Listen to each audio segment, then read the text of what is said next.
નમસ્કાર દર્શક મિત્રો, અમારી આ યુટ્યુબ ચેનલમાં તમારું હાર્દિક સ્વાગત છે. જો હજુ સુધી તમે અમારી આ ચેનલને સબસ્ક્રાઇબ ના કરી હોય તો સબસ્ક્રાઇબ કરી લેજો અને બેલના નિશાન પર ક્લિક કરી લેજો, જેથી આવનારા દરેક નવા વિડીયોની નોટિફિકેશન તમને મળતી રહે.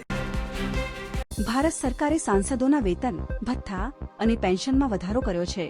હવે દરેક સાંસદને માસિક 1.24 લાખ રૂપિયા વેતન મળશે, જે અગાઉ 1 લાખ હતું, અને દૈનિક ભથ્થું 2000 થી વધીને 2500 રૂપિયા થયું છે.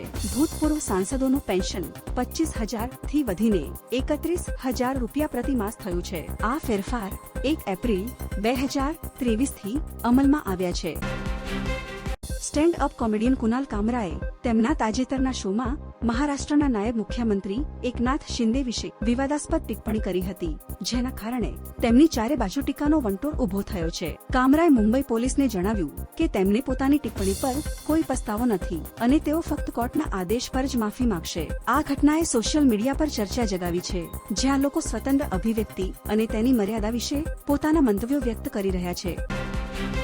કોમેડિયન કુનાલ કામરાએ તેના શોમાં મહારાષ્ટ્રના નાયબ મુખ્યમંત્રી એકનાથ શિંદે પર કટાક્ષ કર્યો, જેના કારણે વિવાદ ઉભો થયો. આ શો મુંબઈના ખાર વિસ્તારમાં આવેલા હેબિટેટ સ્ટુડિયોમાં રેકોર્ડ થયો હતો.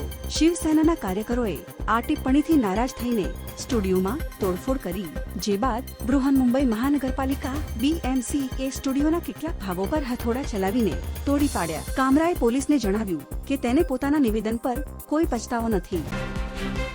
નાગપુરમાં ઔરંગઝેબની કબર હટાવવાની માંગણીથી ઊભી થયેલી હિંસાના મુખ્ય આરોપી ફહીમ ખાનનું ઘર 24 માર્ચ 2025ના રોજ નાગપુર મહાનગરપાલિકાએ બુલડોઝરથી તોડી પાડ્યું. ફહીમ ખાન માઇનોરિટી ડેમોક્રેટિક પાર્ટીના નેતાને પોલીસે હિંસા ભડકાવવા બદલ ઝડપી લીધો હતો.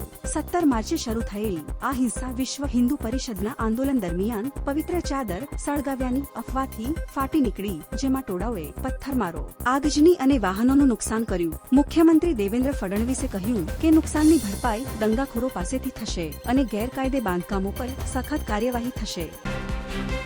ભારતીય હવામાન વિભાગ IMDએ ચેતવણી જારી કરી છે કે પશ્ચિમી વિક્ષોભને કારણે ઉત્તર પશ્ચિમ અને મધ્ય ભારતમાં 24 થી 26 માર્ચ દરમિયાન હળવાથી મધ્યમ વરસાદની સંભાવના છે. આ સાથે દિલ્હી, NCR, પંજાબ, હરિયાણા અને રાજસ્થાનમાં તાપમાનમાં 2-3 ડિગ્રી સેલ્સિયસનો વધારો થઈ શકે છે. હિમાચલ પ્રદેશ અને ઉત્તરાખંડમાં હિમવર્ષાની આગાહી છે, જ્યારે પૂર્વ ભારતમાં 27 માર્ચ સુધી વાતાવરણ સૂકું રહેશે. હવામાન નિષ્ણાતોનું કહેવું છે કે આ પશ્ચિમી વિક્ષોભની અસર 28 માર્ચથી ઘટવાની શરૂઆત થશે.